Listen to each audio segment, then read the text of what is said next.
distinguished guests, colleagues, students, partners, ladies and gentlemen. On behalf of the Institute for Water Research, the Global Engagement Division of Rhodes University, and Amazwi, South African Museum of Literature, it is with great delight that I warmly welcome us to this important Africa Day event this evening. You are welcome on Gelekile. My name is Feji Materachera Mtochi, and I will be our program director for this evening. Tonight, we gather not only to commemorate Africa Day, but also to reflect critically on one of the most pressing and urgent issues facing our continent and the world: water security and sanitation. This year's African Union theme is assuring sustainable water availability and safe sanitation systems to achieve the goals of Agenda 2063. This reminds us that water is not simply a natural resource. It is linked to human dignity, health, development, food systems, climate resilience, justice, and ultimately the future for the Africa that we all envision. We are honored to be hosting this exciting program this evening, which features a keynote address from a dynamic keynote address, as well as a dynamic panel discussion with leading voices working at the intersections of science, development, infrastructure, ecology, and community engagement. Let me take this opportunity to thank you sincerely for joining us this evening and for being a part of this important conversation. I invite you to sit back, relax, and enjoy as we will be journeying together this evening. Before we begin, just a bit of housekeeping. I would like to ask that we keep our cell phones on silent or vibrate mode so that we are able to not disturb the processions of the evening. Please take note of the emergency exits that are nearest to you, and the restrooms are located to my right, just outside on the foyer here. We would like to acknowledge and welcome representatives from Rhodes University leadership, academic and professional staff, students, community members and partners, and representatives from different spheres of the community. At this point, I would like us to get into the introductions of the program. We will receive welcome remarks from Ms. Rooksana Omar, who is the director of Amazwi, South African Museum of Literature. I would like to invite Ms. Omar on stage as she will be giving us some welcome remarks on behalf of Amazwi. Let us put our hands together and give Rooksana a warm welcome.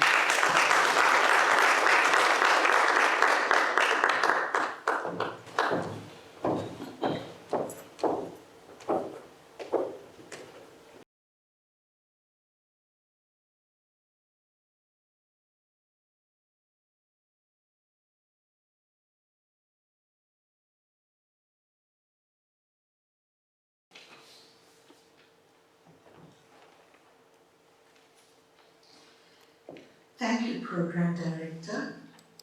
In every drop of water lives a memory of land, of people, of life itself.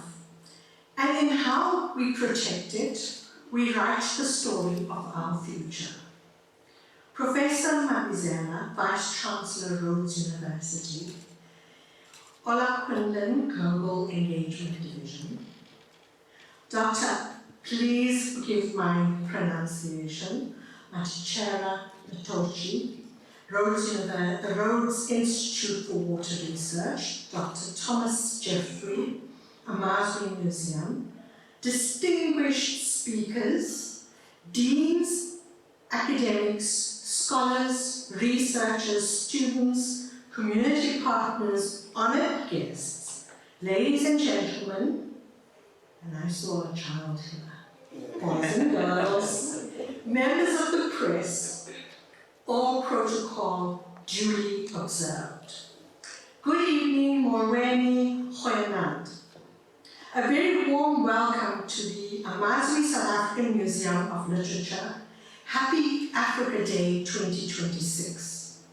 Today we gather in a space devoted to stories, memory, and imagination, and one that aspires to be one of Africa's first green museum, where stories, knowledge creation, memories are given life, and sustainability walk hand in hand.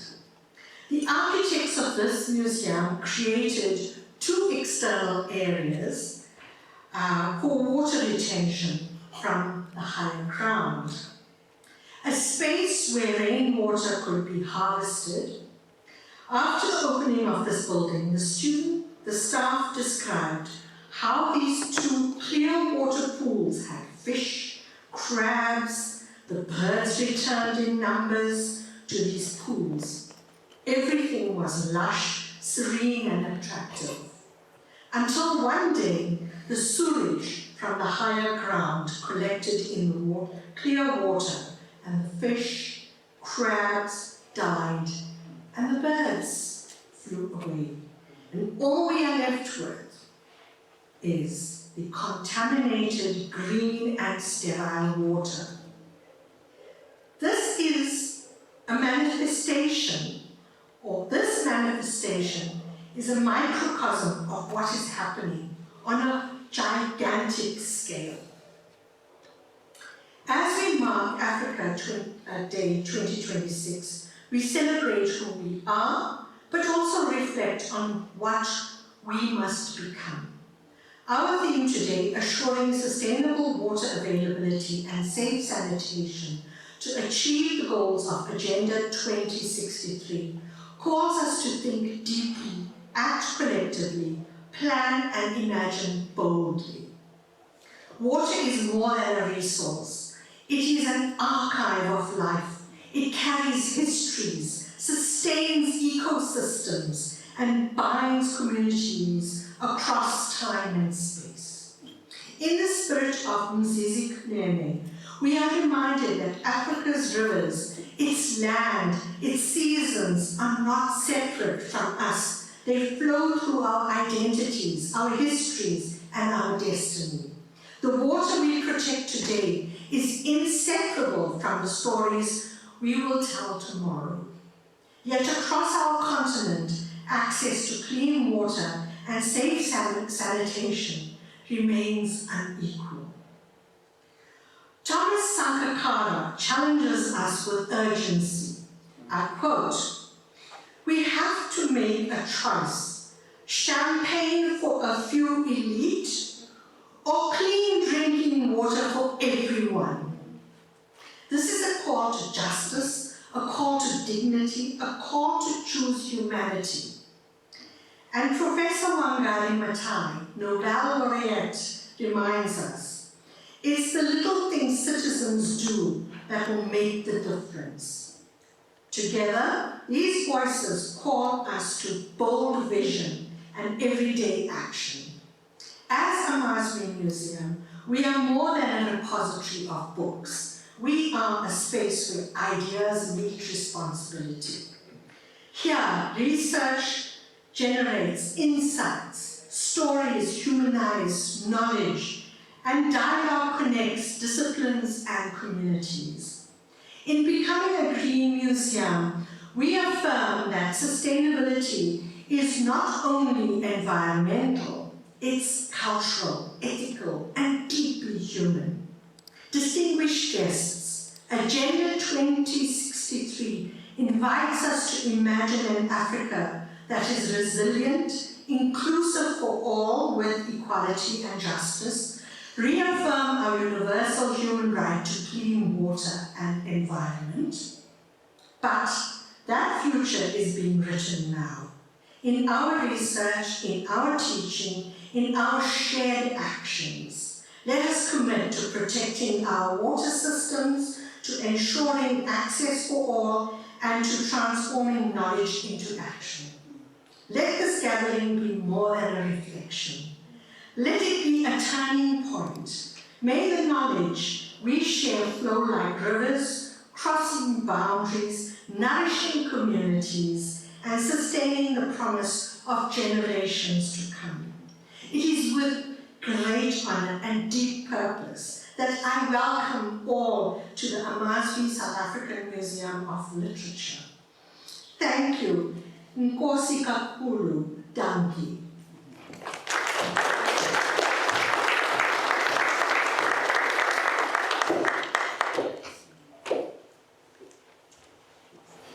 Thank you very much, Ms. Omar, for that very warm welcome on behalf of Amazwi. Whilst we are still on welcome and opening remarks, I will now give the floor open to Professor Sizwe Mabizela, the Vice-Chancellor of Rhodes University, who will also extend a welcome. Thank you.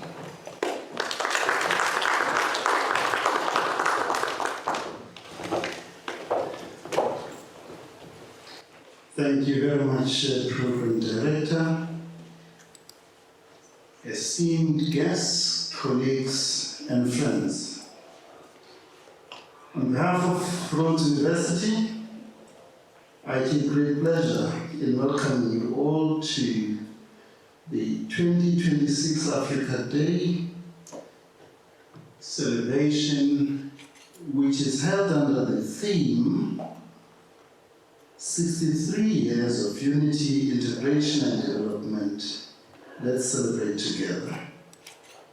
Of course, the 2026 Africa Day is observed within the broader theme of the African Union, which is a year-long focus on assuring sustainable water availability and safe sanitation systems to achieve the goals and Agenda 2063, which is the subject of this evening's discussion. It is somewhat ironic that the theme of this year's celebration of the Africa Day centers on unity, integration, and development at a time when we are witnessing disturbing resurgence of anti-African sentiment and tendencies within our country. Such developments stand in direct contradiction to the values of solidarity, human dignity, inclusivity, and Pan-African cooperation that this occasion seeks to affirm and celebrate. This moment, therefore, calls upon all of us not only to commemorate the ideals of African unity in principle, but also actively defend and advance them in practice.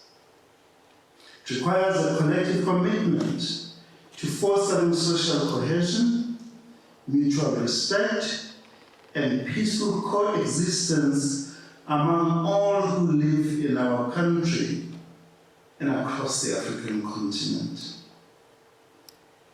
At a time when division and intolerance threaten the foundations of our shared humanity, it is imperative that we reaffirm our responsibility to build a society rooted in compassion, justice, equality, and a genuine appreciation of our interconnected African destiny.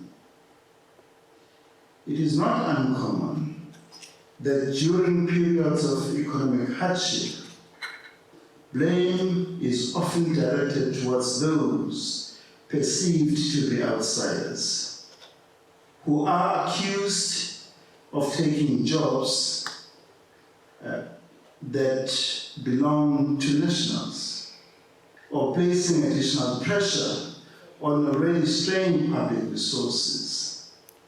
Such narratives frequently emerge in societies experiencing high levels of unemployment, inequality, and economic uncertainty.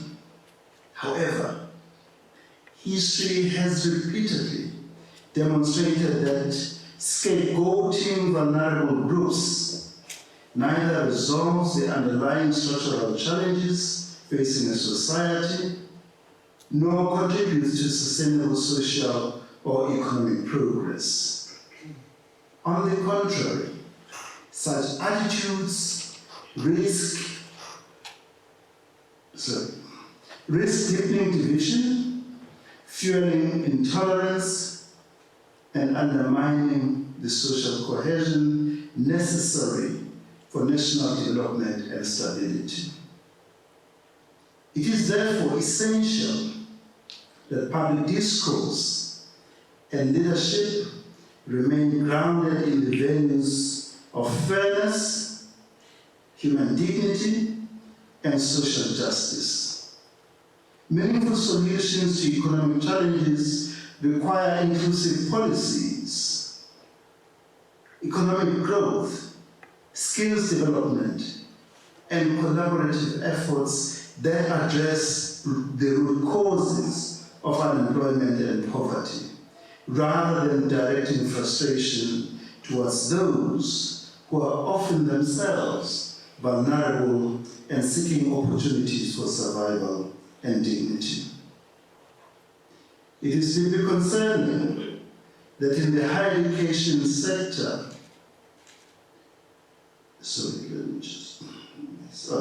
it is deeply concerning that in the higher education we have unfortunately witnessed the amplification of anti-African sentiments and attitudes, including statements and positions held by the politicians,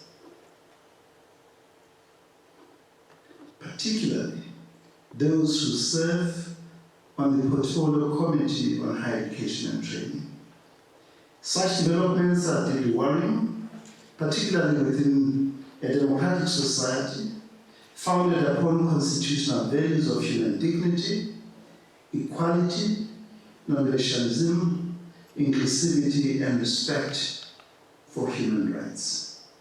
These sentiments must be unequivocally condemned as they undermine the spirit of African solidarity, human dignity, and intellectual openness that our institutions of higher learning ought to embody and promote. It is imperative that public representatives exercise leadership that is responsible, principled, and consistent with the values enshrined in our Constitution, rather than pursuing populist and divisive narratives that risk fostering intolerance, exclusion, and social instability. We must therefore call upon all parliamentarians and public leaders to uphold both the letter and spirit of the Constitution and to contribute constructively towards building a society grounded in justice, mutual respect, and democratic accountability. At a time when our country faces profound socio-economic challenges, leadership that promotes unity, reasoned engagement, and inclusive development is more necessary than ever. At Rhodes University, we welcome international staff and students from all parts of the world and appreciate their contribution in the cultural, social, and intellectual life of our university. Their contribution is not only welcomed, but is also integral to the vitality and advancement of our university. International staff complement rather than displace local talent development. Through mentorship, postgraduate supervision, and active participation in academic leadership and capacity building initiatives, they contribute meaningfully to the cultivation of the next generation of South African scholars.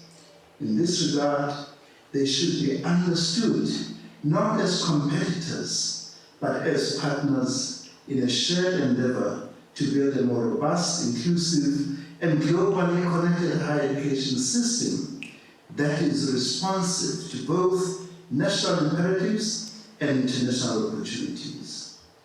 Their contribution is multifaceted, encompassing the enhancement of intellectual diversity, the deepening of research capacity, and the elevation of global competitiveness.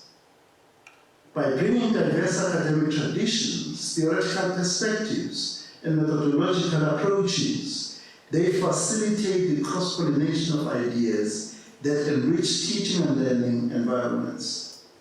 This in turn ensures that our students are exposed to a plurality of views, equipping them with the critical skills and global awareness necessary for meaningful participation in an interconnected world.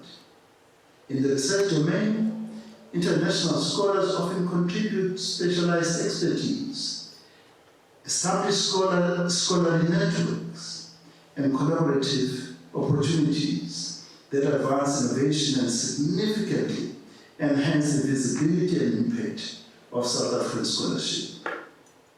Their involvement frequently leads to increased participation in international research consortia, improved publication outputs, and greater success in attracting competitiveness. We must defend the right of all international staff and students to be part of our South African community. To all of you, Happy Africa Day. Asante sana, ziko mkwambiri, datenda, enkosi, Kyaliboa, Nyaboma, merci beaucoup, Kyaliboa, Nyachogoza, Bayadanki, muito obrigado. Thank you very much.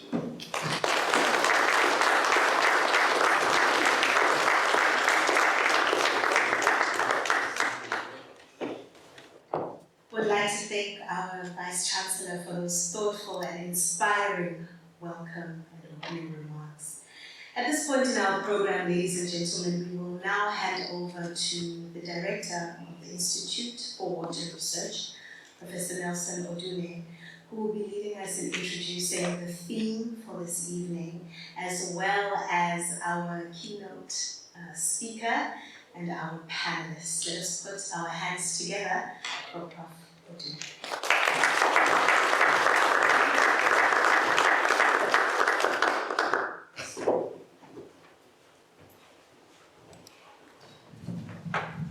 Thank you, Program Director.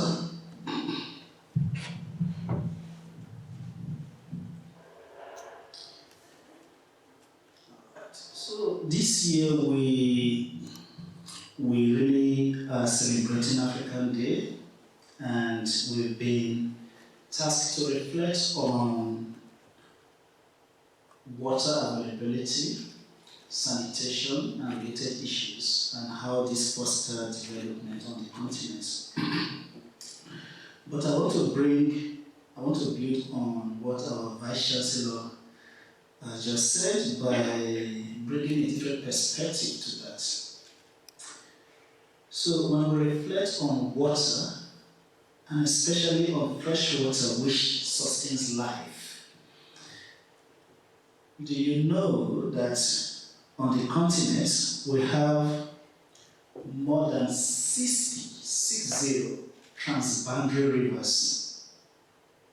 And by this I mean rivers that connect one country to the other, so they flow across multiple countries.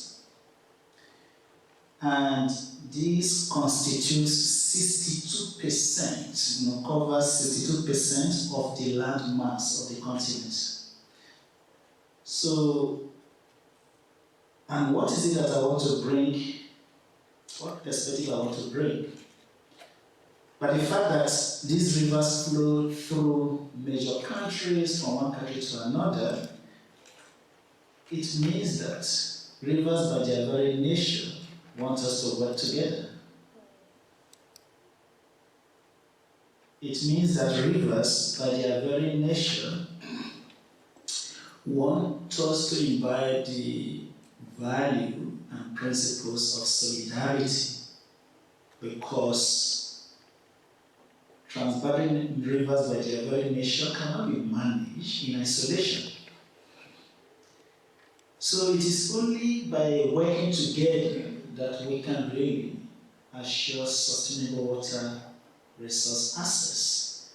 And it is only by solidarity and the principles of equity that we can ensure that everyone has access to water.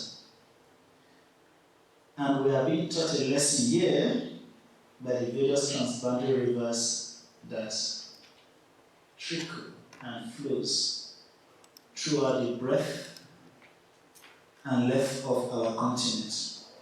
So if we take the Congo River Basin, for example, which is the second largest river in the world by discharge volume, by the amount of water that flows through the Congo, is only second to the Amazon River in South America.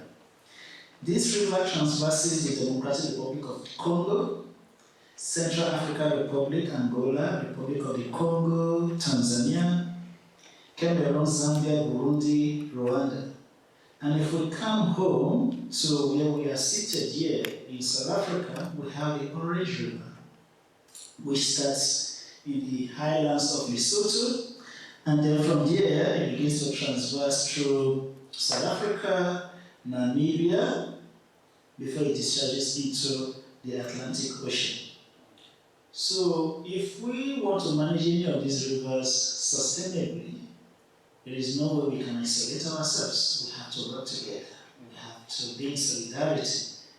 That is the only way we can work together and manage these transboundary rivers. So what I want to emphasize is building on the Vice-Chancellor's message, that it is only by solidarity, it is only by partnership, it is only through cooperation that water can be delivered in a sustainable and equitable and efficient way to our houses, because rivers is where the water comes from, it doesn't come from our taps. So I'm not going to, we've brought together very eminent scholars that are going to share with us some perspective around these issues of water on this African Day. What is unique about the keynote and the panel that we brought together, Vice-Chancellor, is that they all studied at Rhodes. So indeed, Rhodes University is where leaders learn. So I'm not going to hurry in reading their citations, so that you can hear and listen to what they've accomplished in their respective area of practice. Two of them studied here, and the other two are currently studying here with us at Rhodes University. So the keynote is Professor Raphael Tshimanga, who is a professor of hydrology and water resources at the University of Kinshasa in the Democratic Republic of the Congo. He is the director of the Regional School of Water and the Congo Basin Water Resources Research Center. And I must pause here to say that this is the leading school on water in the entire Central African region of Africa, and he is the leader. And as far as I know, the last time I spoke with him, he was with the presidency's DRC, shaping the issues of water in that part of the African continent. Over the last decade, Professor Tshimanga has initiated and coordinated several research, capacity building, and professional development programs that have improved access to water resources in the Congo Basin and Africa in response to the threat posed to water security by climate change. Some of these initiatives and projects and programs that Professor Tshimanga has initiated or has led include the Congo Basin Catchment Information System for integrated water management and planning of water resources, and the creation of the Regional School of Water at the University of Kinshasa that hosts the European Union-funded Intra-Africa Academic Mobility Program and the International Masters Program on Water Resources. What I actually also want to emphasize here is that Professor Tshimanga is actually the first scholar to ever study the entire Congo Basin, and that work was done at the Institute for Water Research here at Rhodes University. The innovative program offers an integrated perspective on water resource management and engineering with a focus on 5 specializations linked to the potential water resource services available in the Congo Basin and Central Africa. And these are water and environment, water and energy, water and navigation, water supply and sanitation, water irrigation, and agricultural development. Professor Tshimanga is currently a research fellow under the Future African Independent Research Program of the United Kingdom Royal Society and the African Academy of Science.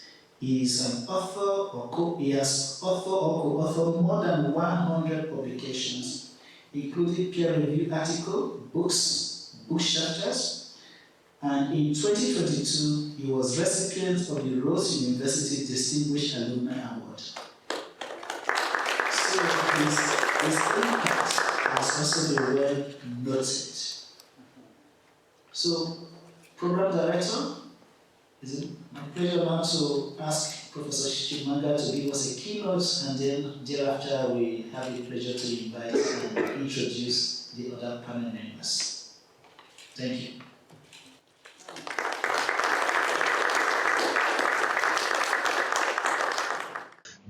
Good afternoon, everyone.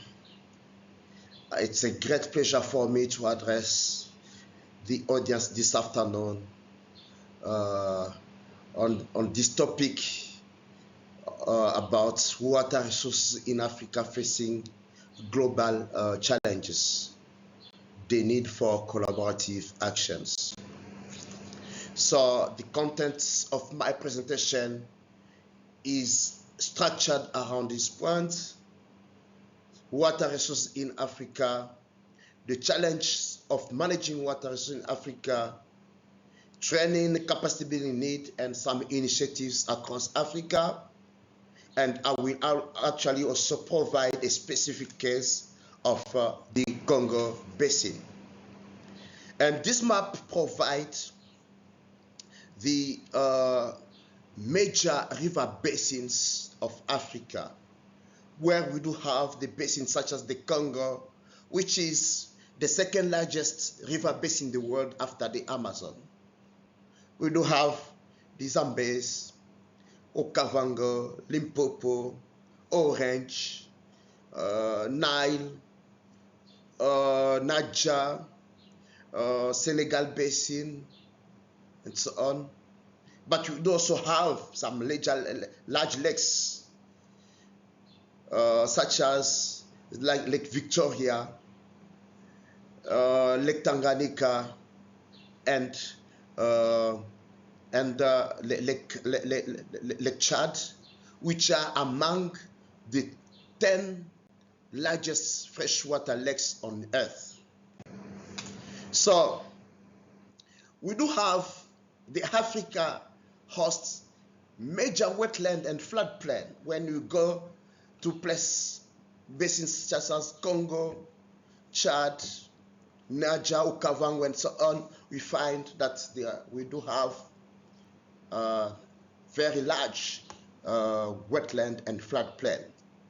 But there are also small water systems, such as streams, reservoirs, ponds, tanks, and so on, which are really important, really, as they provide major ecosystem services to rural people in Africa.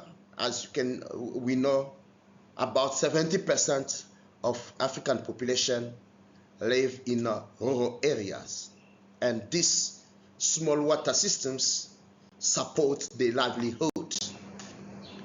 And this freshwater system in Africa provide what I can call potential water resource services or ecosystem services for the economy of Africa, for the resilient development in Africa.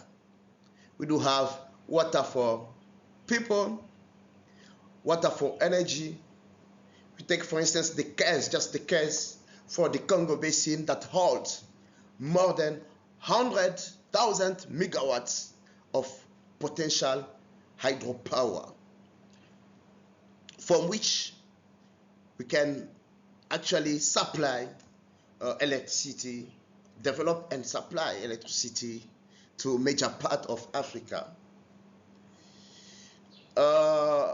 Major river systems are navigable. We take the Congo River, we take major lakes, we take the Nile, major river systems are navigable. And they hold also huge aquatic endemic biodiversity. For instance, we take the major complex of tropical peatland that has been discovered, containing around 30 billion of tons of carbon. It's actually in the Congo Basin. And this actually is disturbed. The whole world will be in trouble, as it contains it's actually carbon sink. So we know that the hydrology of the Congo Basin is characterized by a wide range of processes. The Africa is between the Atlantic Ocean, the Indian Ocean. So there are many processes, ocean processes that interact with land, surface, and atmospheric processes that have also impact on hydrological cycle and influencing the climate variability and water availability in Africa. So the African continent is subject to strong climate variability across time scales. So there are periods of altered flood and droughts. When it's droughts on one side, other side it's raining and it's flooding and so on. So, and given these challenges, and given also the availability of water in Africa, it's surprising to see that the hydrology of the African continent remain the least studied worldwide. Let's take the case of the Congo Basin. That is actually the major river basin of Africa and the second largest in the world, with around 1,300 billion of cubic meters per year of water that is actually discharged into the Atlantic Ocean. So this basin, when it comes to monitoring, hydrometeorological monitoring, to knowledge advancement and so on, so investment in science, it remains behind when compared to other major tropical basins such as the Amazon, such as the border Mekong. So fresh water storage and floods, the spatial distribution and variability remain highly unknown in major African river basins. So this setup, this context, leaves us with some major questions about the current distribution of water availability across Africa. How much water do we have in our media, our rivers, our reservoirs, our lakes, groundwater?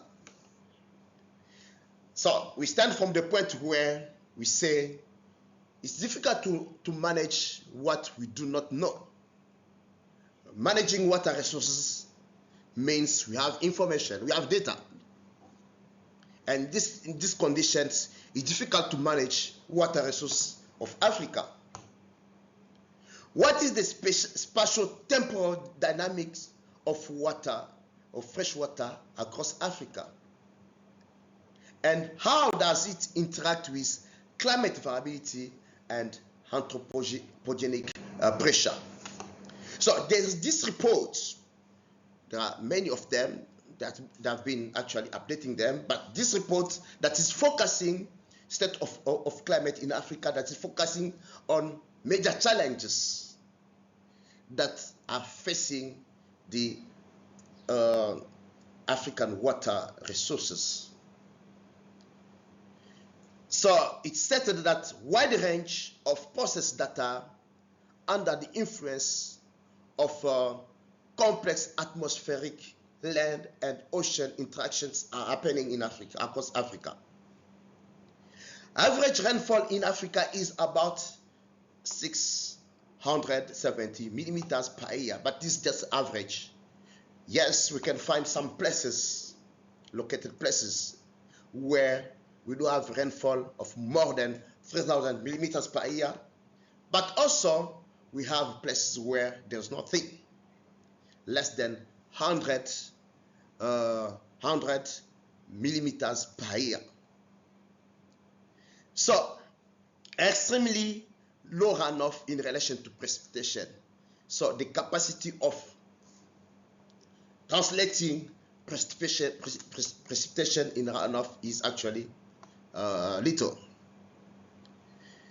There is prospect of temperature rise, sea level rise, extreme events, population growth and land use change, limited data, knowledge to understand these dynamics, and uncertainty in the existing knowledge. So, we see the problem of data. I take just the example of information available at my hand now. We see the Congo Basin, almost 3.7 million square kilometers. Yes. Before 1960s, with around 500 hydrometric stations. The current situation with no more than 20 gauging sites that are operational. How can we address the challenges of water security in such conditions? Let's take the case of the UK. You can see the surface area around 242,000 square kilometers, but you can see the density of the hydrometeorological monitoring stations. So yet the monitoring stations that are still remaining in Africa, these are very old stations, as you can see. Many of them from the colonial period, and even difficult to calibrate them. So really, in this case, can we trust this data for prediction? So the data that are used with a number of uncertainty to design our water resource infrastructure pose problem.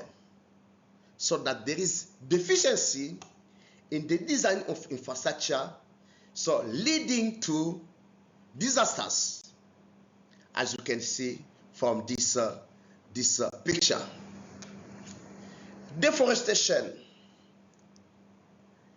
land use change, rapid land use change, rapid urbanization is posing problem in the hydrological cycle, distribution of water resources. And this situation continues. We'll have huge perturbation in the hydrological cycle in Africa. And the rapid land use change also leads to soil degradation with huge amounts of sediment delivery to our rivers and our water bodies, impacting the performance and efficiency of water infrastructure. When it comes to pollution, plastic pollution, I usually say a river system has a life. A river system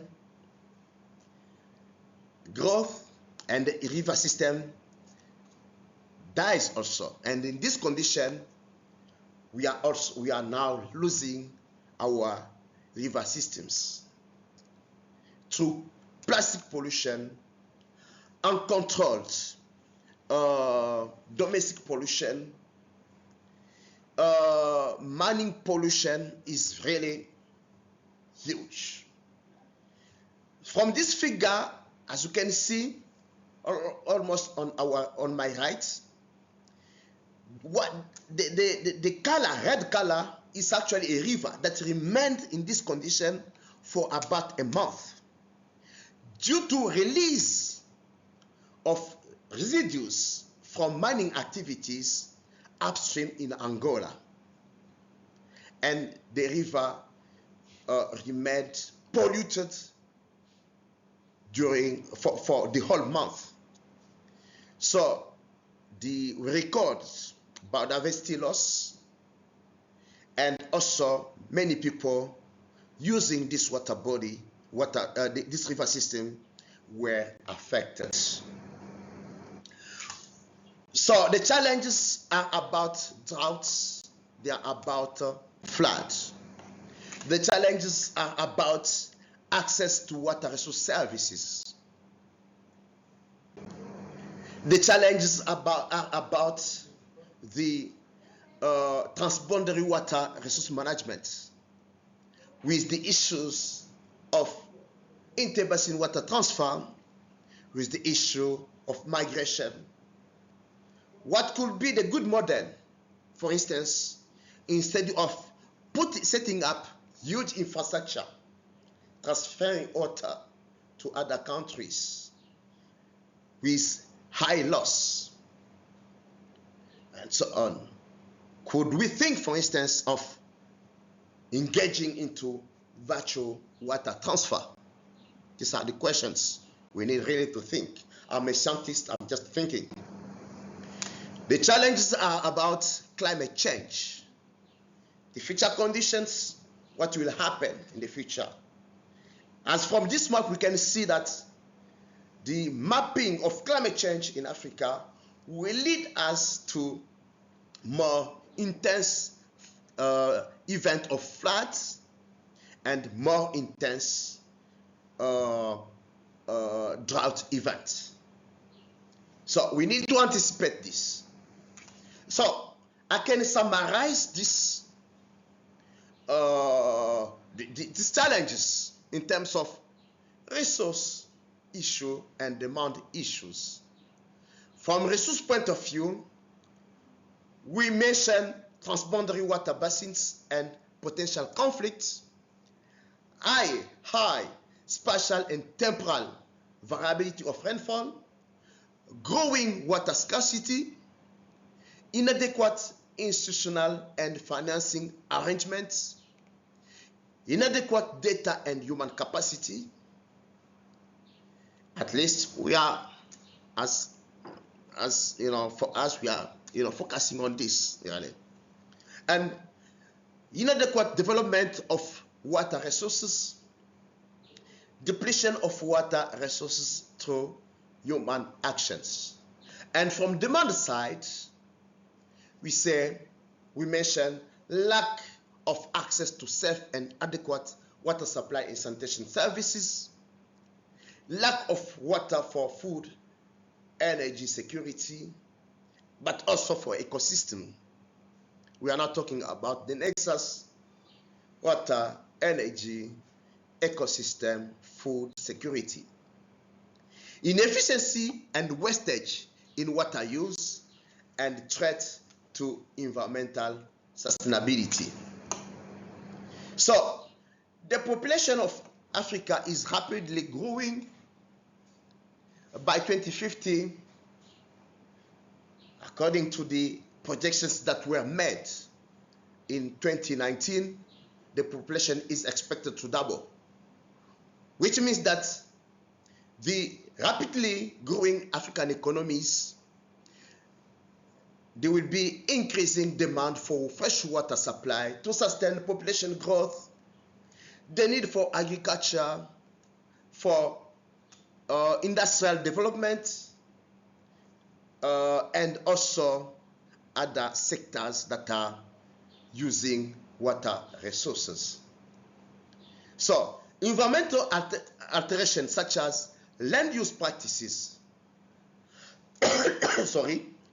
groundwater stress and deforestation, along with political conflicts, transboundary rivers, inadequate infrastructure and low adaptive capacity in many regions make the African population particularly vulnerable to hydroclimatic variability and to any future change in the water cycle.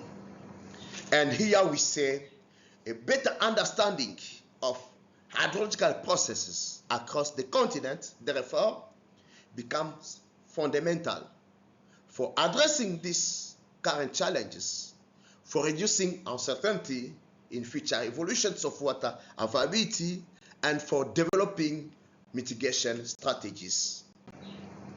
So, when you take, for instance, the system of urban water supply, we need to understand many interactions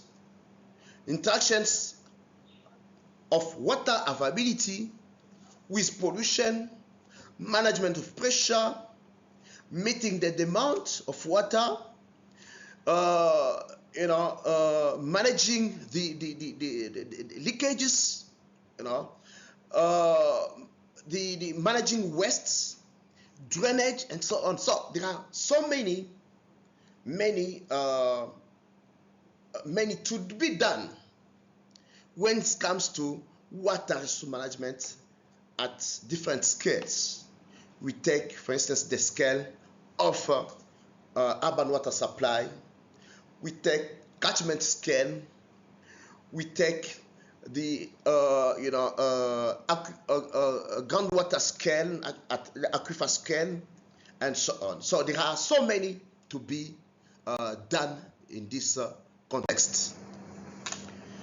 So there is really a need to address, to strengthen the dialogue between upstream users and downstream users. And really, as I mentioned previously, the case of pollution that came from Angola and affected the Democratic Republic of Congo. So this is actually, the context where the transboundary water resource management has to be developed, to be strengthened, but also dialogue between upstream users and downstream users need to be established. So, with regard to these challenges, we can ask ourselves some questions. What is our current capacity to address them? in terms of data availability, in terms of the state of our knowledge, in terms of technological and technical resources, financial resources, but also in terms of human expertise. Currently, Africa is hugely relying on expertise from other continents. So we need really to develop expertise in Africa. And for this, we need capacity building. We need to train our people, our young scientists, our young professionals. Here are lists some initiatives of capacity building that focus on water resource across Africa for some decades now. So you have CapNet, WaterNet, Carnegie Rice Fund. I'm thankful to Rhodes University and Carnegie Rice because I got my PhD under this program. There is this Intra-African Water Resource Mobility Program, AWAM, that is coordinated at Rhodes University with many partners across Africa. Now we do have, it has been replaced by TRICIP, so where we provide support for training at professional level. We do have some short courses, master's courses, but also PhD courses, Nile Basin Exchange and so on, and also the Congo Basin Science Initiative. But this is very, very few, and we need more, given the critical challenges we are facing. And we need really to train a critical mass of scientists, of experts able to address these challenges. The case of the Congo Basin has so much potential in terms of hydropower, navigation, endemic aquatic biodiversity, water for food security, but there is lack of information, lack of scientific knowledge. Really, very little is really known about the dynamics. We are working really, but we are still working to improve knowledge in this basin. And what we are doing is we are collecting data. For the last decade, we have been doing a lot of scientific expeditions. When we talk about scientific expeditions for the reach of around 20,000 kilometers, collecting ADCP data, bathymetry, water surface profile, installing a new gauging site, and so on. And with this data, we are developing new predictive models, scientific models for engaged catchments. But these are mostly for scientists.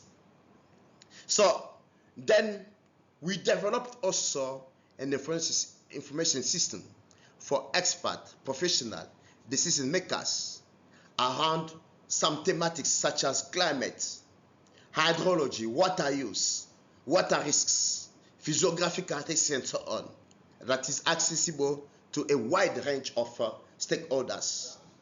But we do have data, we do have scientific tool, we have this information system, and then we have decided to train people at master's and PhD level.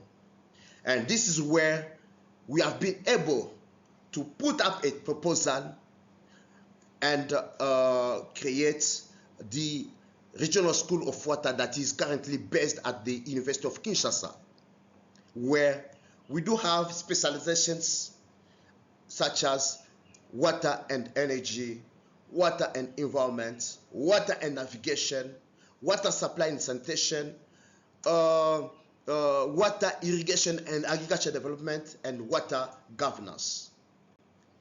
So we have been able to collaborate with partners through the AWAM or currently TRACI programs to strengthen capacities from at this regional school of water. So to conclude, I would say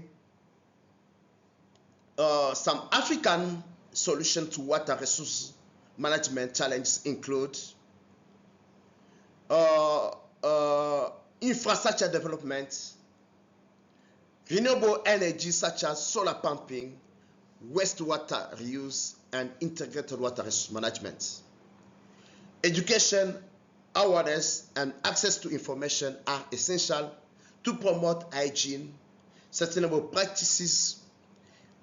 The valorization of indigenous knowledge is really important, and local practices.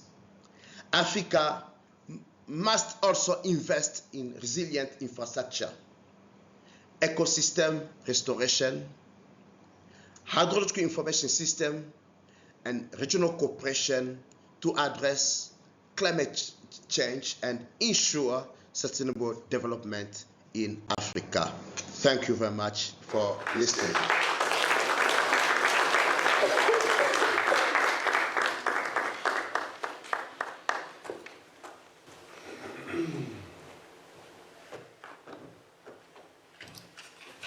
Thank you so much, Professor Tshimanga. Without taking further of your time, I'm going to introduce the other members of the panel. I'm going to start by introducing one of our member of panelists now currently online, Dr.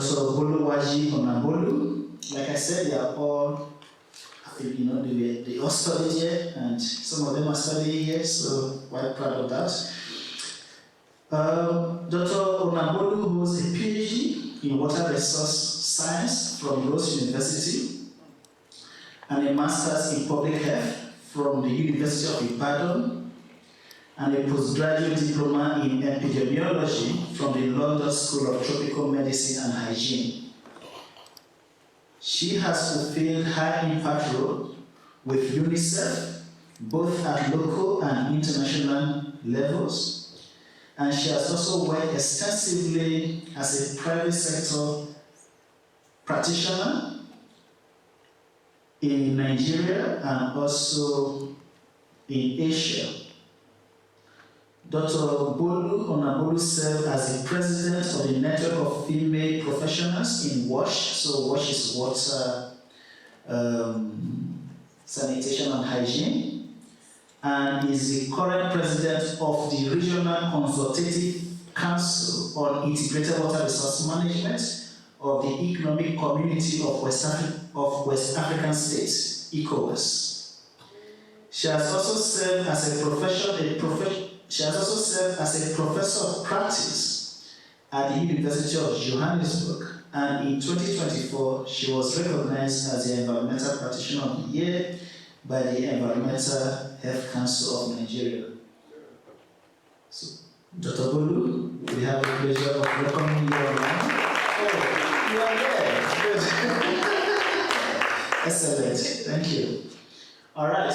Now, I'm going to invite Mr. Thabo Kabini. Mr. Kabini is currently a PhD student at the Institute for Water Research. So he's currently studying with us, and is also a senior specialist for water infrastructure at the Industrial Development Corporation in South Africa, leading funding initiative for public and private water sector projects across South Africa and Africa.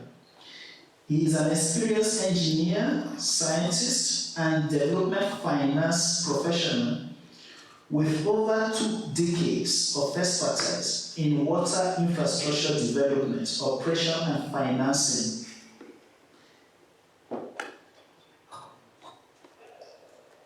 He is a PhD candidate in water resource science here at Rhodes University. He holds an MBA, a PhD in development finance, MBA in integrated water resource management, and a mechanical engineering degree. Mr. Kabini likes studying a lot. Mr. Kabini has held senior technical and leadership role in major water utilities and is widely recognized for advancing sustainable, resilient water infrastructure through integrated water resource management and development finance. Mr. Kabini, it's my pleasure to welcome you.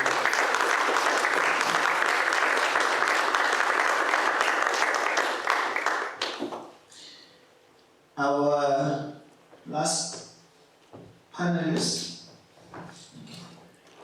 Ms. Ludewike Dlamini, who is currently our master's student also at the Institute for Water Research, is a young African scientist, author, and community builder whose work sits at the intersection of freshwater ecology and social change. Currently completing her master's at Rhodes University, she studies the ecological consequences of plastic pollution. Remember the presentation earlier? The ecological consequences of plastic pollution in South African rivers. She believes that water justice in Africa begins with African voices in African spaces. A passionate advocate for environmental justice, she's an award-winning science communicator, a finalist in the Fail Lab competition, and a top finisher in the 3 minutes thesis challenge. Supported by the Common Colleagues Trust, she champions literacy and storytelling in indigenous languages through the non-profit Book Hive. Her multidisciplinary work directly advances the grassroots innovation, youth leadership, climate resilience needed to safeguard African water, aquatic life. It's my pleasure to welcome Ms. Dlamini, and I must say that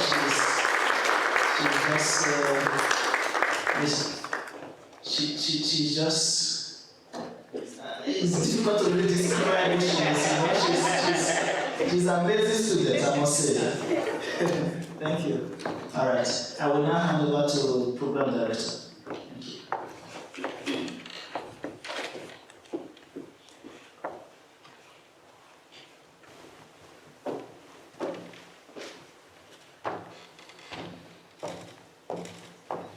Ladies and gentlemen, thank you so much for staying with us until thus far. I would also like to extend a thank you to Professor Tshimanga, who is joining us actually from the Democratic Republic of Congo. So we'd like to thank him for a very insightful and thought-provoking keynote address. I'd also like to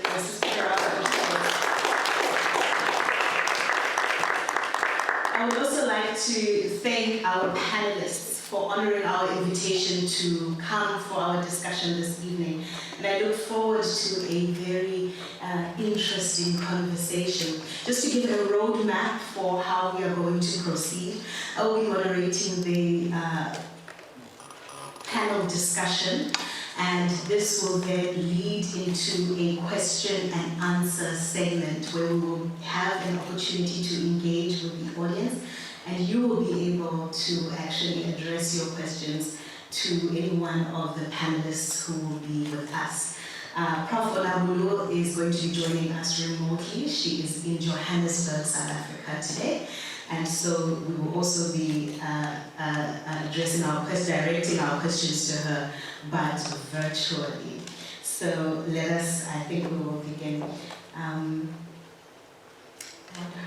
had wanted to actually join you so I can sit down and I don't seem intimidating. It is also quite interesting that we have representation from across the continent in the panel. Ms. Dlamini is from Eswatini, and Mr. Kabini is representing South Africa.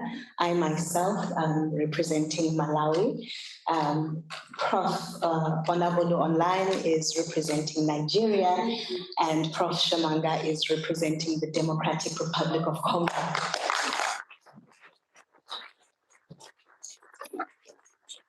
So all that we are missing to represent the continent in its entirety is a representation from North Africa. So that is just a note for maybe next Africa Day. But without further ado, I'd like to begin and get into the heart of our discussion this evening. And I think it only would be right to begin with those that are here with me in person up on stage. So as an opening question, we are looking into the theme of assuring sustainable water availability and safe sanitation systems to achieve the goal of Agenda 2063. In your view, I will start with Mr. Kabili, closest to me. In your view, what is the single greatest obstacle preventing Africa from achieving water security? And what do you think, what transformative shifts do you think are necessary in order to get us there? Good evening. Thank you so much. I think let me just start off by saying it is really concerning that after so many years, having traveled so many countries in Africa, we still have a water problem. When I arrived here yesterday, I saw people moving up and down with plastic containers, and I started asking what the challenge is. And when I zoomed into it, it's actually what we're dealing with today. So one, what is really a big problem is how, firstly, we view water. For the fact that for the longest time, water has been only viewed as a social element, that somehow prevents it developing, water infrastructure, and I'll explain a little bit later. As soon as we view water as a industrial or as an economic enabler, it actually changes the picture in terms of how we view water. One, water is an input to any process. Industrially, water is part of a process. So if we do not only see it, or if we only see it as a social element, we therefore already putting some restrictions with regards to developing a water infrastructure. One, if you do not have the right finances and you're not targeting at the right spaces in terms of growing or getting to solutions, we'll forever have this problem, from water quality to water availability. But if you look at what we have, the biggest challenge is actually not on the water resources side. The biggest problem is what we have on the water services side, which is at your treatment plants, your reticulation, your pump stations, issues of storage. That's where the most challenges are.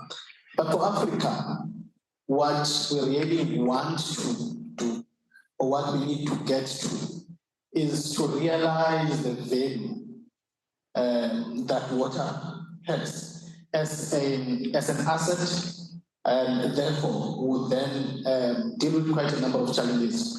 But if we only look at it from, as I said earlier on, as a social aspect, we'll forever have the challenges and not get to the solutions we want. Thank you, Mr. Kabini. Indeed, one of the lovely things about our panel this evening is it is bringing together voices from infrastructure, finance, environmental science, fresh water ecology, and as well as a community-centered approach to sustainability. So I appreciate that we are able to get in a diversity of views on the same subject. So I'd like to also hear from Ms. Dlamini as well. In your opinion, and from your point of view, what do you think is the most pressing and most urgent water challenge in Africa at the moment? Thank you so much for this question. To add on what Prof has said next to me is that there has to be accountability with consequences. So, because it's not, the issue is not the frameworks or the policies or principles that we already have that. There has to be strategic accountability in our water service delivery, in everything that we do. Because if we're going to have all of these policies, but there isn't any repercussions, then what are we doing then? So I think that is one of the most pressing things that are yet to be tackled in Africa. Because if you can see in Zimbabwe, there is that problem from the bottom-up or top-down approach when it comes to management. Local communities are still struggling with their voices being heard.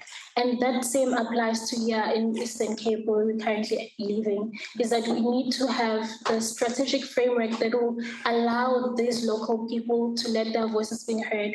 And it's different from letting your voice be heard, but have a voice in the implication of policies and have professional seats that will allow their voices to govern the structure of how our water is supplied to us. Thank you. I agree, that is a very necessary transformative shift. I'd like to direct the very same question to Prof. Onabolo online so that we can hear from her and hear her voice to join in on the conversation. Prof, what transformative shift, in your opinion, is most urgently needed for us to address the pressing agendas for Africa's water security? Okay, good evening, and thank you for asking me to be on this panel. I will like to actually agree with the previous speaker. In my view, the most important transformative shift is the issue of political accountability, where we actually are able to raise the profile of water resources and water and sanitation in terms of national development. I believe that we as a sector, whether it's the water resources or the wash sector, we have failed in that we have not been able to translate what we say within ourselves into the language that the politicians understand. We have not been able to show how or why the UN, in one of its resolutions, actually said that access to water and, of course, sanitation is the most important human right because it is a prerequisite to achieving every other human need.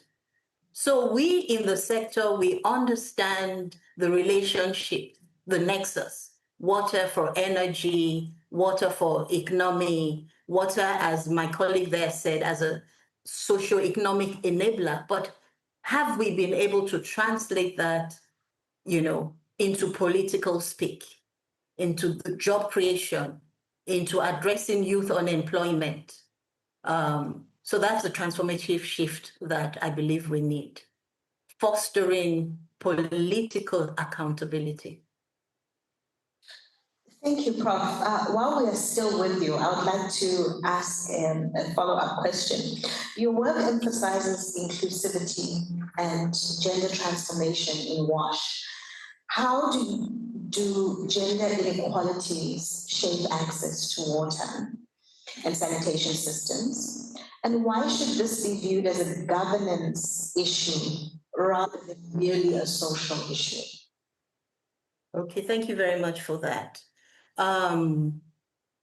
Gender and social inclusion is often not mentioned as a challenge. So thank you for bringing it up. The most affected are usually the women and the youth in terms of being the water managers but usually they're the most excluded. And we all agree that because access to water, whether in terms of water resources, water for businesses, water for health, water for life, water for education, is an enabler. And where women and youth and people living with disabilities are not sitting at the table in terms of decision making, the inequities in terms of poverty, in terms of health and education outcomes expand. You asked, you said, why should the issue of gender and social inclusion, why should it be treated as a governance issue and not a social issue? If it's treated as a social issue, it will address the cultures, the social norms, and the taboos, which are important, but it will not address the exclusion of women and youth in decision making. It will not integrate their voices into the policies, into the systems, into the tracking, into the monitoring and reporting systems. Furthermore, women, youth, and persons with disability will continue to be seen as beneficiaries rather than important co-creators, and they will, firstly, not be engaged decisively in the decision making, but secondly, they will not benefit from the opportunities and the economic benefits of water resources and WASH implementation. We've done a number of studies, and even if we ask around in the room, when projects, when contracts, are implemented, we've done studies where we found that usually women are disadvantaged. So it's important that we tackle this issue in terms of as a governance issue, rather than just as a social issue, if we really want to change the systems. Thank you for that, Prof. I'm going to come back to the stage with Mr. Kabini. In your earlier response, you spoke about the necessity to view water not only as a social entity, but also as an economic good. And that is increasingly a way in which water is being framed as an economic issue rather than only a social issue. From an investment and development finance perspective, how should Africa rethink water infrastructure investment? No, thank you so much. I think the first point is what I mentioned earlier, ensuring that it is viewed as an economic enabler, ensuring that its value is seen in every process. But there has to be a shift again in terms of how investments are done. It cannot just be money thrown to a project. One, we need to make sure that it is sustainable. Two, it can, in its sustainability, it can withstand climate change issues. In that you've got quite a number of mitigants, from climate adaptation, climate mitigation, climate resilience. So that is one. Secondly, it is trying to make sure that the projects are bankable. And that's the biggest challenge in terms of water. And the challenge which makes them not bankable is that if you then take it, for example, in the South African context, most municipalities and some water boards, water is not cost reflective, which then means the cost of water, the cost of treating the water is actually much higher than the cost that we realize in terms of revenues, and we've got a problem. As soon as we have that sorted out, but it is not quite a very simple thing to sort out, because again, it is a social element. If you increase the tariffs, the people that are supposed to benefit, I think they are the ones that bear the biggest brunt.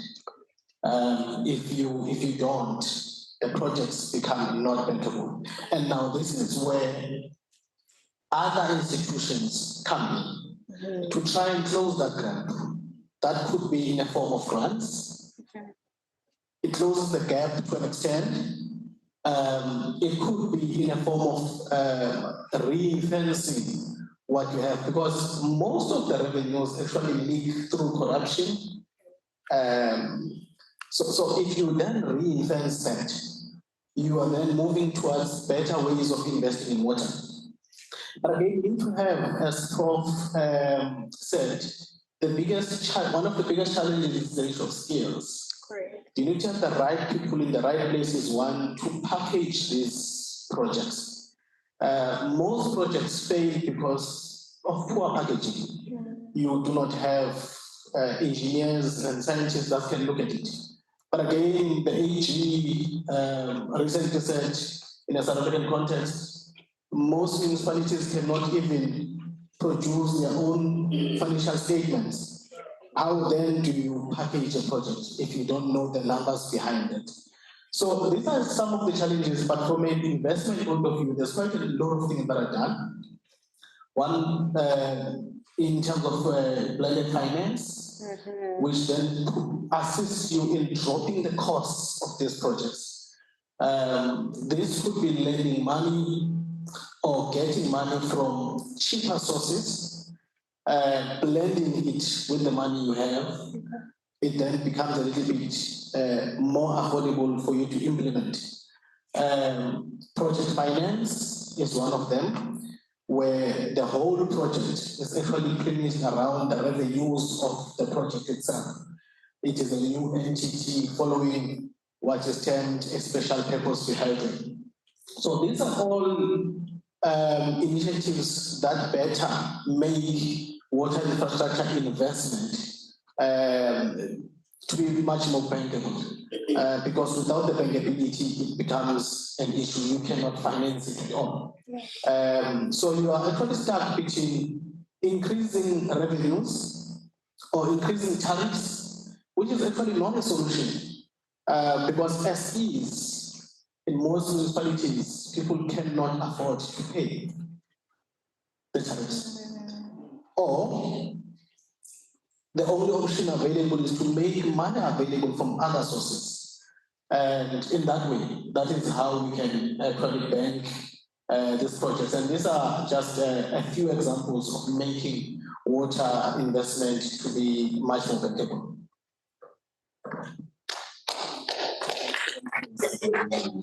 That really is very insightful. You know, it is making me think the conversation around water being viewed as an economic good. In your opinion, do you think that water should be viewed primarily as a human right or as an economic good, or both? And what do you think are the implications of either approach? Maybe let me start off by, I always touch on this issue of water being used as a human right.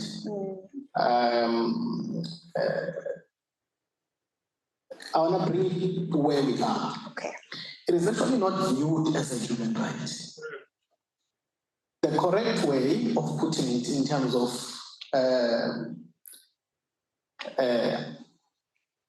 the Water Services Act, it is access to water. Right. Not the water itself. But then they define access as to how far is the collection point from your house. That's another discussion. It's not the water, it is access to water. But the question is, do we have access to water? Do most people have the access to water? But again, the policies only look at water, access to water in terms of availability. It does not talk about access to quality water. For me, both. It should be viewed, one, on the social part, because without it, there's no life. Correct. Again, for us to have a system that works, it has to be viewed as an economic enabler. It has to be viewed in a way that it is the important part in an industry. Again, I've had this fight with accountants a lot. There's no process. Even in sectors that are doing movies, if there's no water in that particular day, they might not produce that movie. Yeah. I'm not touching other sectors. If you invest in a mine and you are pumping in 5 billion rands, the next day, if there's no water, you are doomed. So for me, it should be viewed both. It is heavy a social element, but at the same time, it should be viewed as an economic enabler, which is an input to an industry.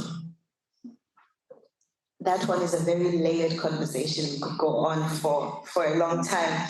But I'd like to bring Ms. Lamini back into the conversation.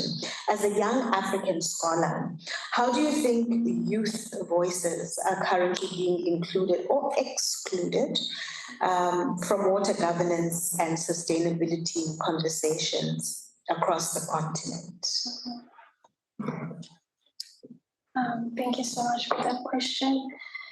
So I think young African voices are being included in the water governance sector in terms of the summits that we're having. We were having one in November, the Young One Summit. And also when it comes to conferences and dialogues that we're having around water, that is how I think the youth is included. However, it's not the same as having a seat when it comes to decision-making, financing, and budget allocations and whatnot.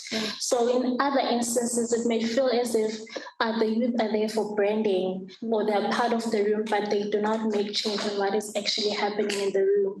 They're part of the program coordinators, but they're not part of what's happening in the seats.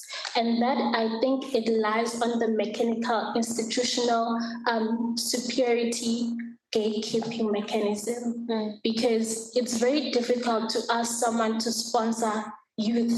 That is like a high risk bet when it comes to that, unlike people, the big shots that have been in the industry for way too long. So I think that is how included and excluded the youth is. So as soon as we remove that barrier and allow financing into youth-led initiatives, it could be the NYDA going forward, where these youth-led institutionalized structures, which means they have to be funded, they have to be structured, and they have to be mandatory, so that they're part of this change that we want to see. And we cannot make a difference when we want to probably suggest the projects for the youth if they're not part of the initiative. Because if you want to create change, you must bring in the people that also want to see the change with you.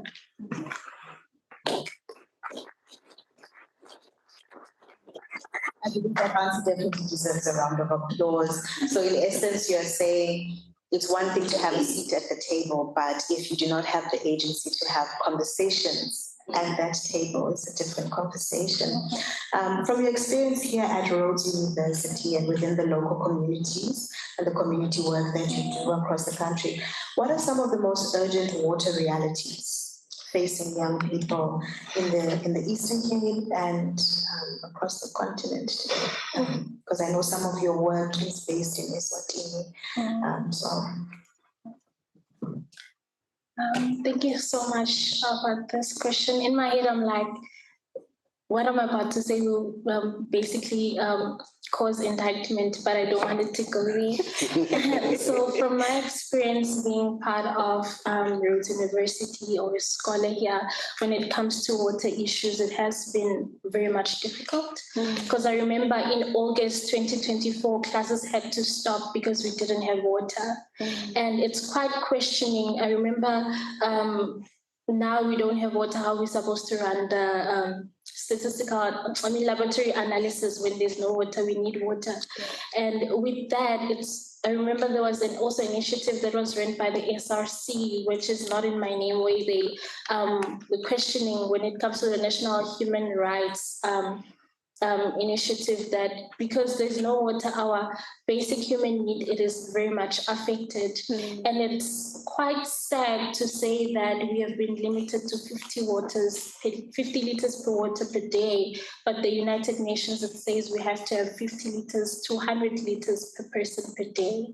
So now it's quite questioning. And also there has been that, I don't want to say segregation of some sort, but then I've seen that in most cases, people are complaining that the most affluent areas don't have much challenges as compared to us from the local settlement areas. So there has to be change when it comes to that. And it's quite questioning that this issue has been going on for over a decade and no difference has been approved. And then there was a study that was done by one of our department here at Rhodes University where they found that there was E. coli when it comes to our water. And also the Vice-Chancellor raised these issues that we're currently facing, that we might need to separate ourselves from the municipality and have our own privatized water supply, because if we persistently try to depend on the municipality, we might not be able to meet the needs and goals that are required for us to sustain and be efficient when it comes to our academics and other extracurricular activities.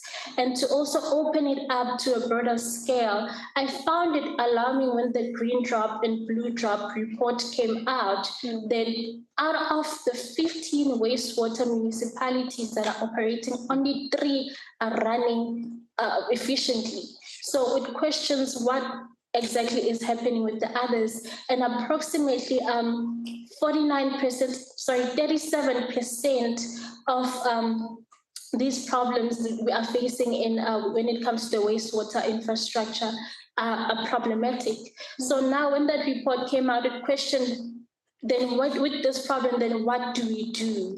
How innovative practical solutions can we come with? But one thing that gives me hope is that we are here as youth and academics and scholars that is produced by the university. And as we continue to study these problems, we'll find innovative and efficient solutions to the matter that we're facing.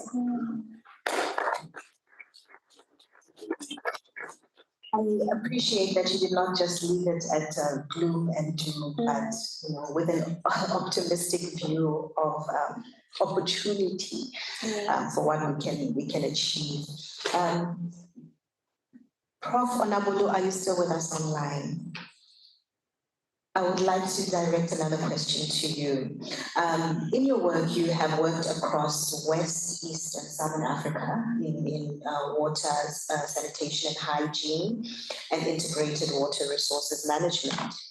From your experience there, what lessons can Southern Africa learn from regional collaboration efforts within ECOWAS regarding water governance and institutional coordination? Okay, I'll speak about some of the strategies that I believe has helped ECOWAS manage its water resources, despite the fact that the same challenges still remain, but there are some good practices. The first is the adoption by the heads of states of the 15 countries in the ECOWAS of a particular water resources management / service delivery model, which is the integrated water resources management model, where the 15 heads of states came together and actually signed a statute and said, we as these countries will collaborate around this particular method. That's a major step forward. Also, where these 15 countries, now, well, 13, then 15 countries, came together and developed a West Africa water resources policy, which was supposed to be the guiding framework. So trying to move away from just country by country approaches and coming up with a policy towards having something that was legally binding.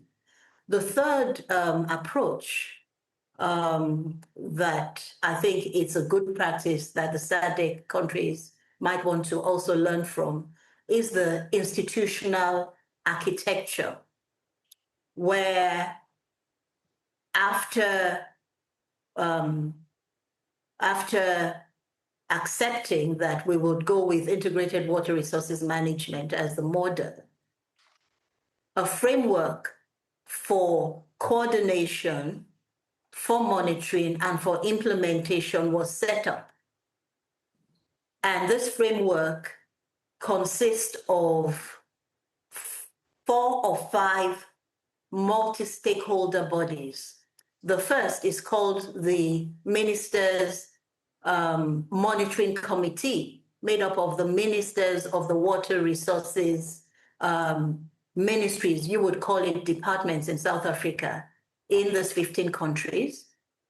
The second was made up of technical experts representing the 15 countries. The third is the multi-stakeholder body that I chair, which is called the Sub-Regional Consultative Council.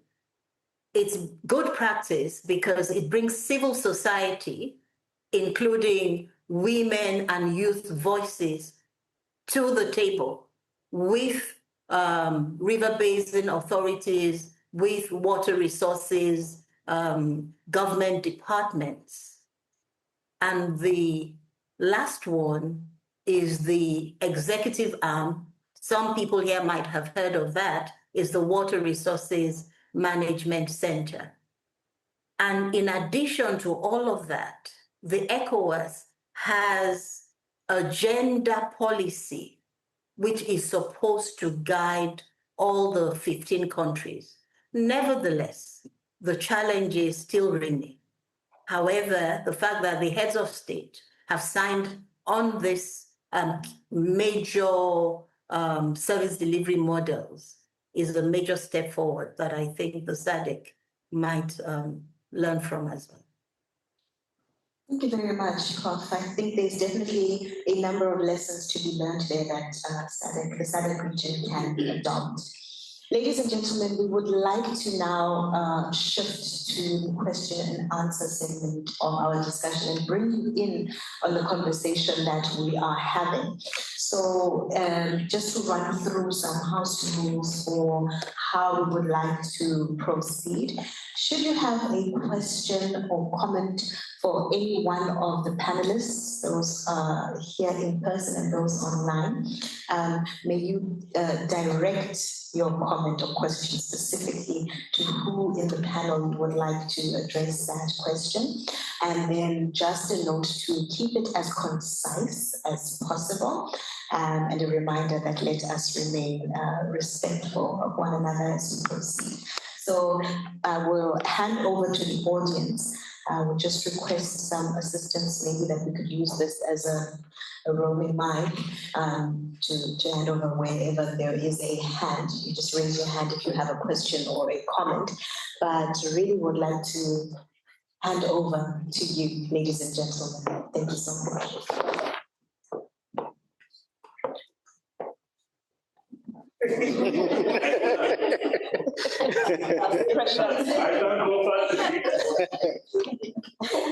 Thank you, and good afternoon to all our panelists, both here on stage and online. My name is Sizwe. I work here at Rhodes. I am a retired evolutionary physiologist, focusing on terrestrial ecosystems. So when it comes to financing of water infrastructure projects and their bankability, how far are we in the incorporation of environmental outcomes into our funding initiatives or models?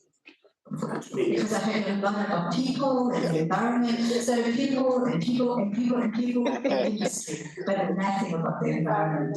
Okay.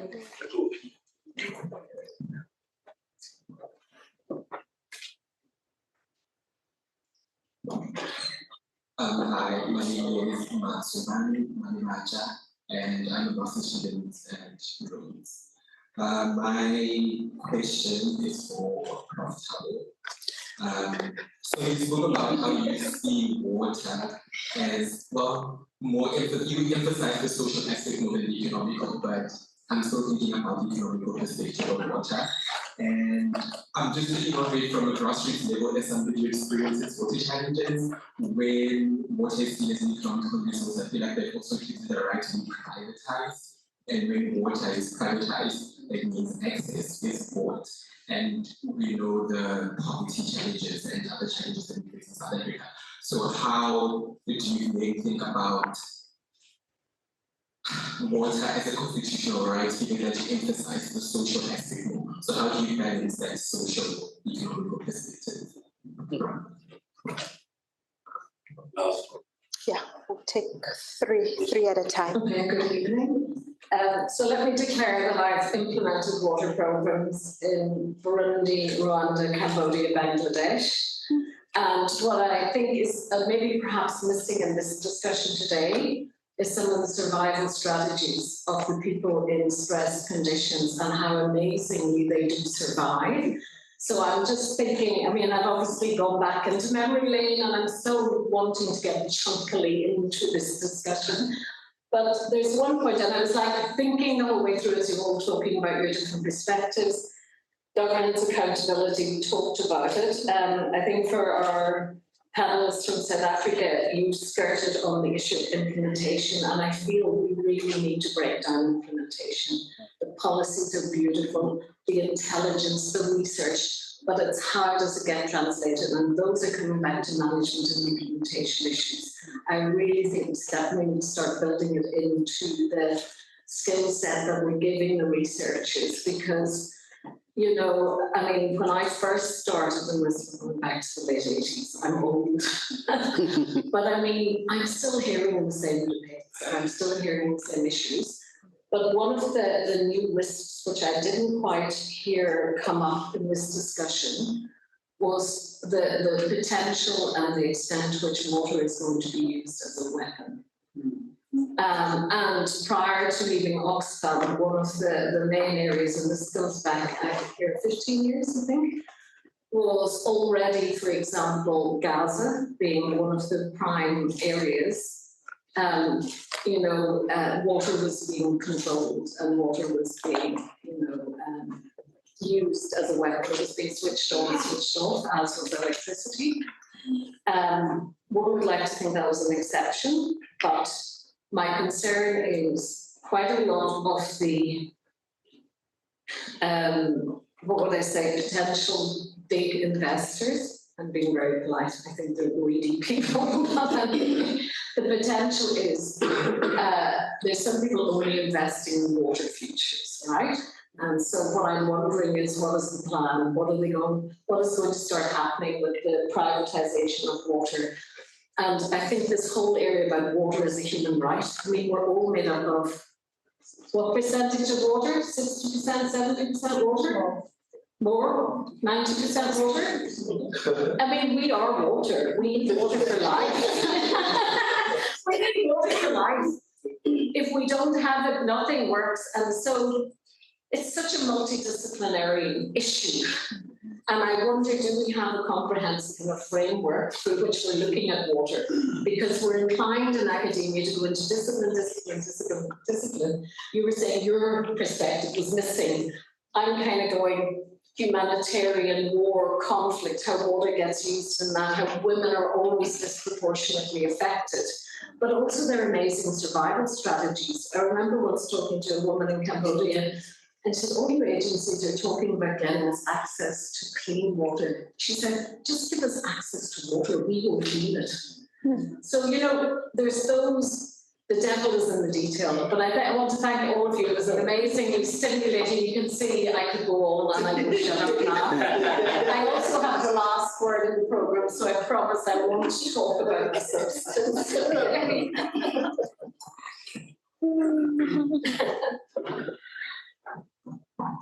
Thank you very much. I think we will take that is a first round of questions, and then we will take a final round. From what I picked up, 2 of those questions were directed to Mr. Kabini, and I'm not quite sure if Orla's question was for the entire panel. Right, so we hand over to Mr. Kabini. No, thank you so much. I kept being referred to as Prof. Kabini. I don't know whether I should say IRC. IRC. No, thank you so much for the questions. Let me start off with the environmental one first. Before you concluded it's that you're facing this side. One of my supervisors already just pointed at me. Because my current study is exactly what you're talking about. My study centers around how we need to look at climate risk from a mitigation, adaptation, and resilience point of view to make a framework where that exactly, which also touches on the environment, becomes center and front of decision making. So before you finished, it was already pointing at me. So yes, there's less efforts around that space. I know of the World Bank, which is actually leading into that space. It has always been an issue of compliance, an issue of ticking the box. But the ball is now moving into a different direction where other funders are saying to you, but what are you doing in the environmental space or ESG space in full? And that can make you attract even more funding, even cheaper funding, because you are ticking that box and you are seriously looking at it. Currently there's very less, but DFIs and your multilateral development banks are pushing towards that space. In terms of how they are looking at doing that becomes different. Because if you look at, for an example, your Bill and Melinda Gates Foundation, they've got a different view of that. They are all for that, but it's actually different how other people view it. So there are efforts towards that. The issue of, maybe we start off with the privatization and the fears around that. I'm one of those that are somehow against it. If we really see water as one part being social and you want to privatize it, you might have a problem. One, as soon as you privatize it, there's an element, especially if it becomes a very scarce resource. Imagine if there was a water supplier here in Grahamstown, that person would be rich. They would push the prices so much that only the ones that can afford then have got access to quality water. Not only that, I think this was in the US. There's a state where water is privatized, and there was a fire. And it became a problem because now that it's not yours, there's a lot of authorizations that needs to happen because it's not yours. But we are glad that in terms of the water services, actually National Water Act, before 1994 here in South Africa, if you had a stream passing through your house, you could, and this is what happened, you would block it and it's your water. But when the National Water Act came into effect, no one owns water but the state. And the risk is exactly that, because if you own water, then people further downstream, might be deprived of the same water. So I've got quite a number of things in terms of the privatization part. I'm not so happy about it. However, there is a big role that the private sector can play. One, in terms of bringing the skills. Two, in terms of bringing the financial muscle that national treasury does not have. So there's a role, a critical role that the private sector can do. There's a water partnership office that has been formed by the Development Bank of South Africa, which actually hinges around how to bring the private sector to sort out these issues. The balance between the two, social or economic, this is our biggest challenge. And you would see it in terms of budget allocation. If there's a lot of budget that is pushed towards a certain sector, especially, let's say, water and sanitation, you will see that it is like that because it is taken as a priority. If it's not taken as a priority, you only have very less to do with. So it is something that we need to balance, but I think by law, it is okay to be viewed as social. But for economic development, let us view it as an economic enabler and not push it towards somebody's hands. We might have a problem. May I come in, please? May I speak to? Oh. Yes, you may. Okay. Oh, okay.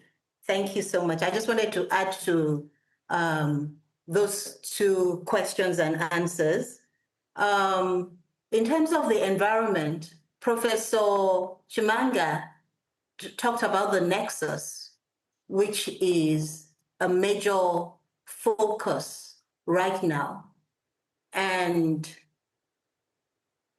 I think the simple thing is environmental impact assessments are done, but they are not followed through at all. Well, don't let me say at all, usually. I believe that one of the things that we need to do is really look at the issue of citizen action, citizen science, empowering, for example, women and youth-led groups.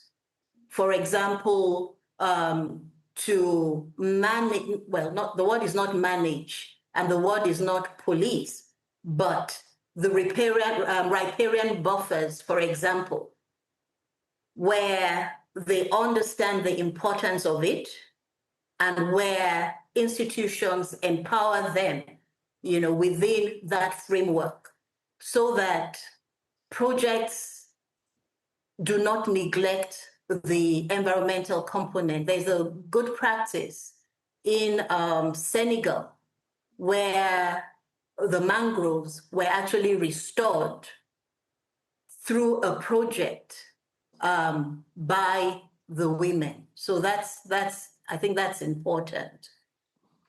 Nature-based solutions, managed aquifer recharge. We need to look at the kind of technology that we use. Then in terms of the social or economic question, I say to people that it doesn't have to be either or.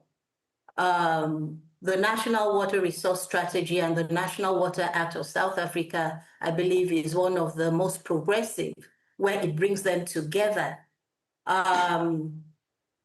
If we are saying that water resources is a socio-economic enabler and catalyst, and that we need to make that business case, we cannot then say it's a social good or it's just an economic good. If we say it's an economic good, we neglect the poor and leave open the issue of water grab, just like land grab. So I just wanted to add that I see it in line with what the water resources strategic document, South Africa water resources strategic document says, that it should be viewed as a socio-economic good. Thank you. Thank you very much, Prof. We will now take the final round of questions from the audience as we are drawing our program to a close. Thank you.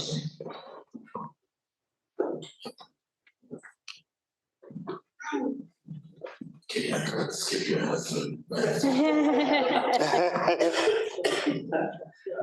Good evening, everybody. I just wanted to also bring into the equation, the conversation, artificial intelligence.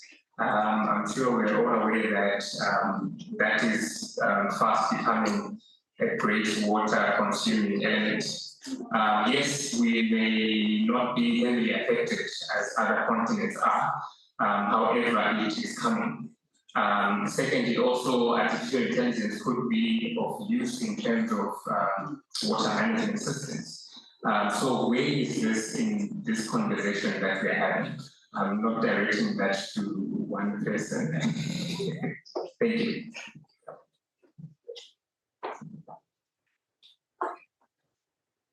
Thank you very much. I was just going to ask the same question about AI and the computers and the amount of water that is used to cool them out. My name is Orla Quinlan, I'm a PhD candidate here at Rhodes University, where it is then.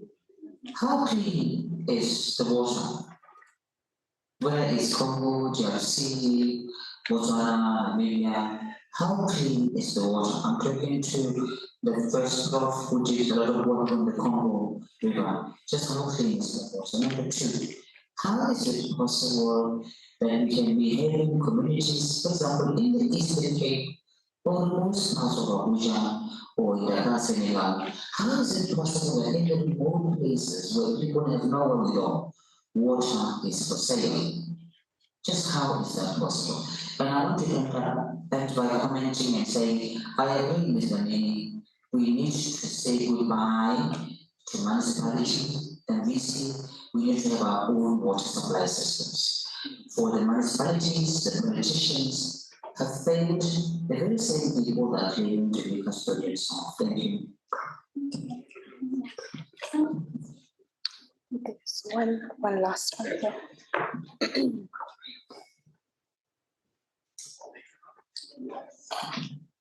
Good evening, everybody. My name is Mabizela, and I am a master's candidate here at Rhodes University. And I just want to point out that I'm from Northwest Province. And when I got here in February, people kept on telling me that the water here is not edible, it's not drinkable, you had to boil it first. You can use it to shower, but it's a challenge to cook with it. And honestly, I was puzzled because where I come from a small village, we have aquifers and water sources. And I genuinely never thought that it would be possible for a place, a town, to have water that is not as even, that's not usable or drinkable.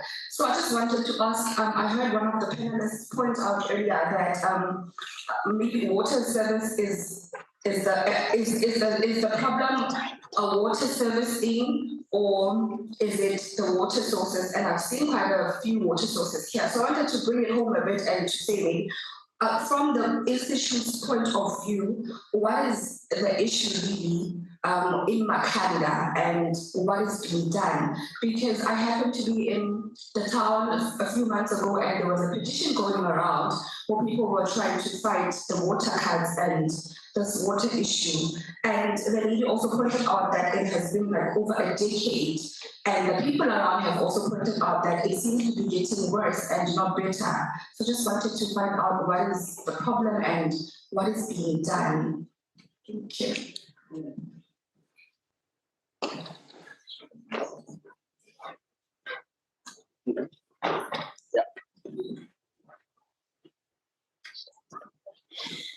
Once again, I noticed the questions were not directed to any specific one of the panelists.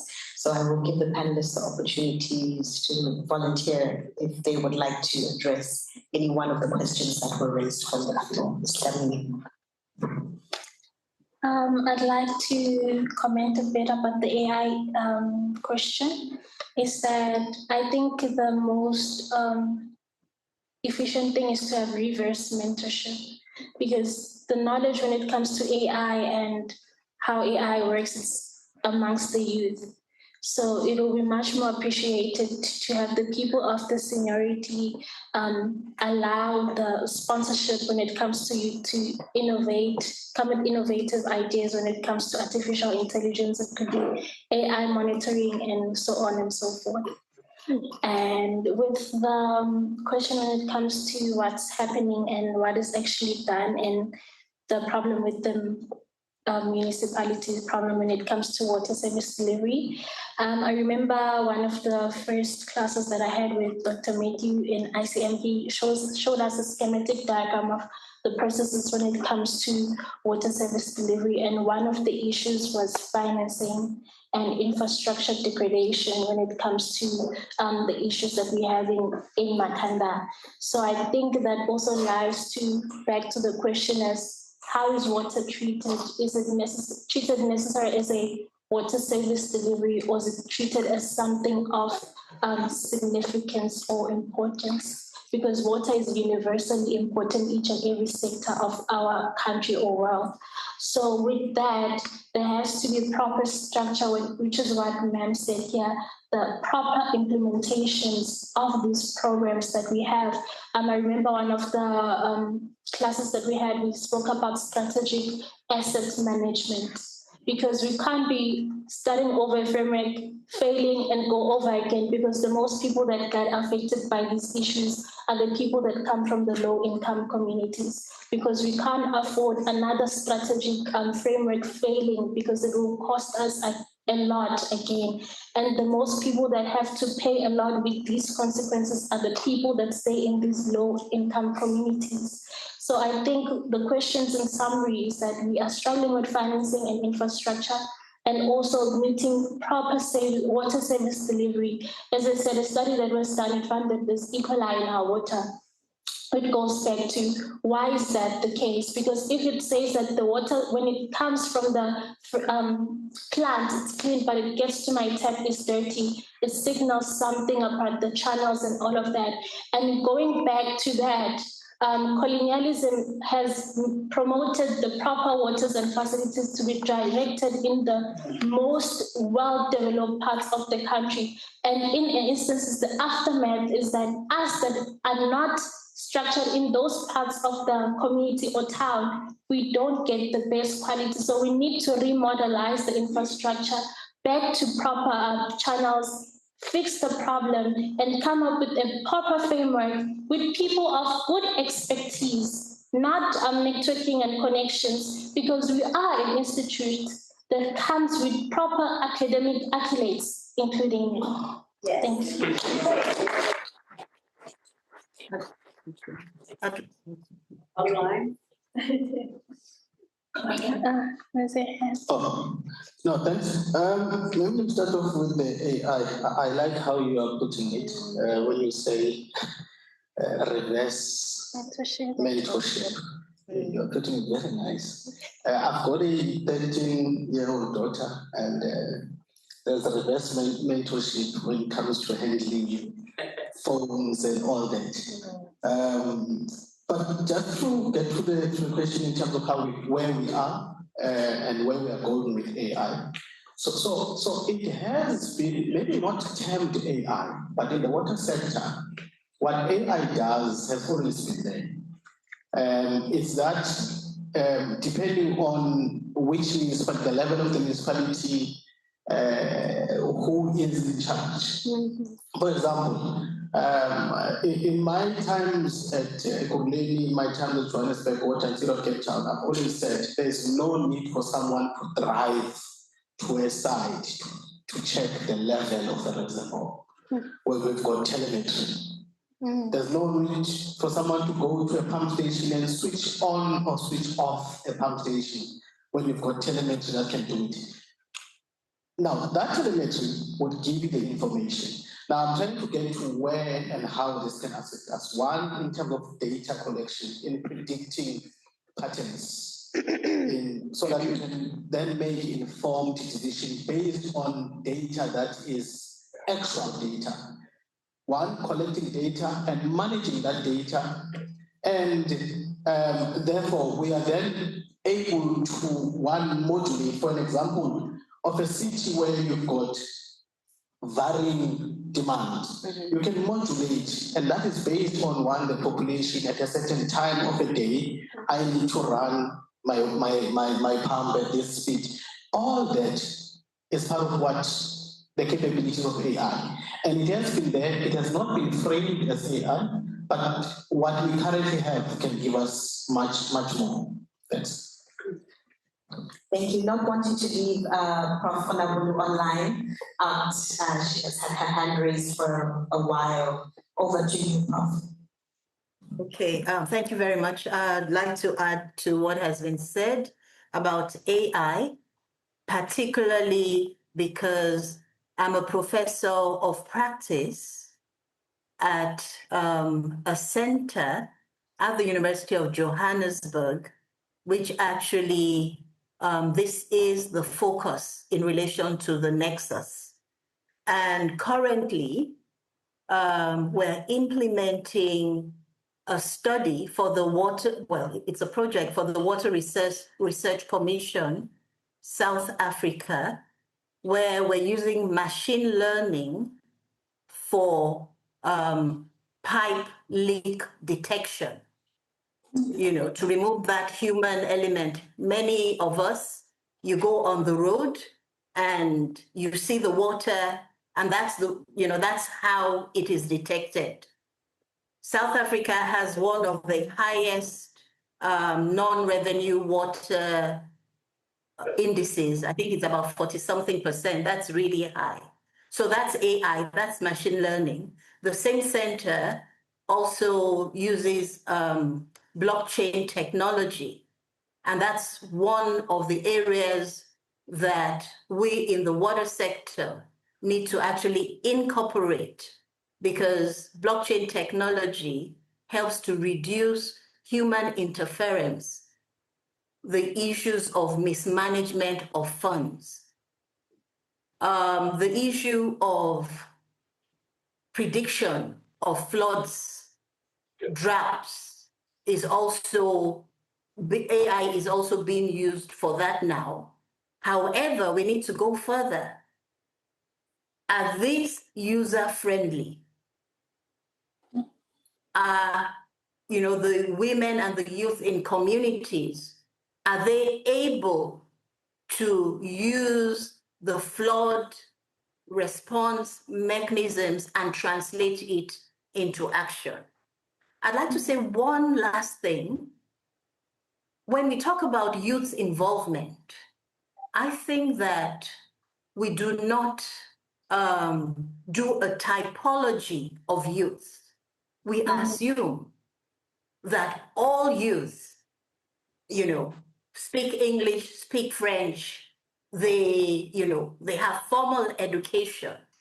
In Africa, we say youth are our greatest dividend. We, however, forget that majority of youth, they might have phones, but they've never even heard of Excel. They've never heard of Word.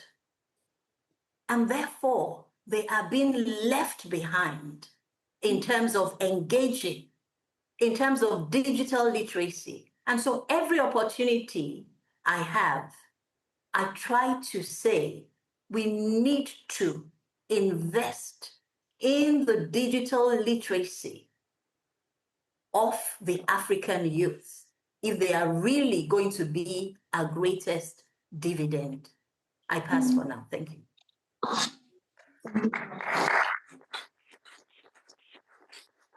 I think that is a profound point to end on. Ladies and gentlemen, I have thoroughly enjoyed this evening's engagement. Unfortunately, all good things come to an end, but I would like to sincerely thank our panelists who have availed themselves for such a pertinent and relevant conversation. So thank you for the time. Let's give them a round of applause.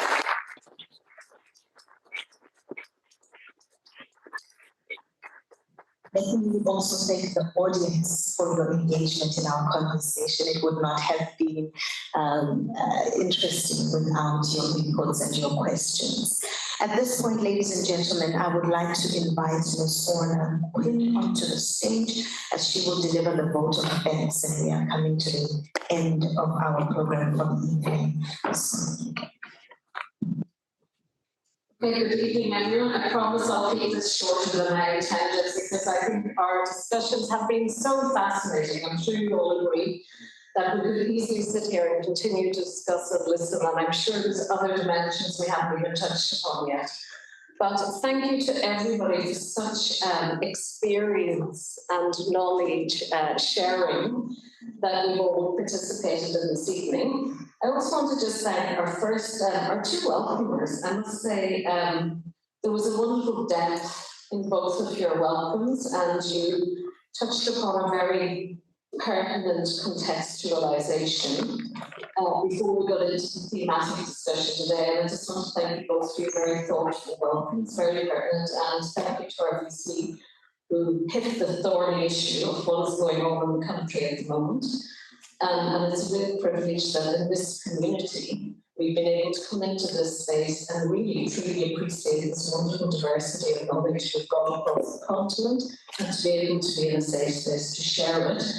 And I really hope we can continue to do that and promote it across the country as well. And there's a few people behind the scenes. I'm not going to go into everybody. Thank you, each one of you, for everything that you've said and done and for being here with us this evening. I'd like to say thank you to the whole audience for making the time to come and join in the celebration. Behind the scenes, I would like to thank all the staff of Amazwi. As you can see, we've got our technician over here.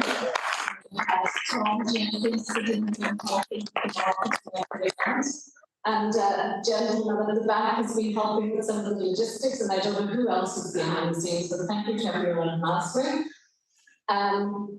Institute of Water Research, have all your people been visible and present here today that were behind Professor Odume. Thank you very much to our DVC for coming out. This woman is so much in demand, and we have both a VC and a DVC here, but we usually have to split these events because there's so many of them. So thank you to both of you for attending here today. Thank you to the GED team, who Maura Waller, who spoke, is part of our team. I don't know if Sizwe is still here. Up there at the back, so there's a bunch of people as well behind the scenes in GED who also helped. Ireland are providing us with some wonderful music now as you go out. We have some food, there is some warm food, there is dessert which you've hidden away but we'll bring out now. And please go help yourself, listen to the word of the band from Ireland at Rhodes University. And please, panel discussions. I'm sure you're all open to further engagement as we're all networking and enjoying ourselves outside. If there's anyone else I've forgotten, please forgive me, but I think we've covered just about everybody. Thank you so much, and we look forward to another engagement for Africa Day this time next year, hopefully with just as diverse a panel as we have this evening, which was really truly enriching and wonderful. Thank you very much.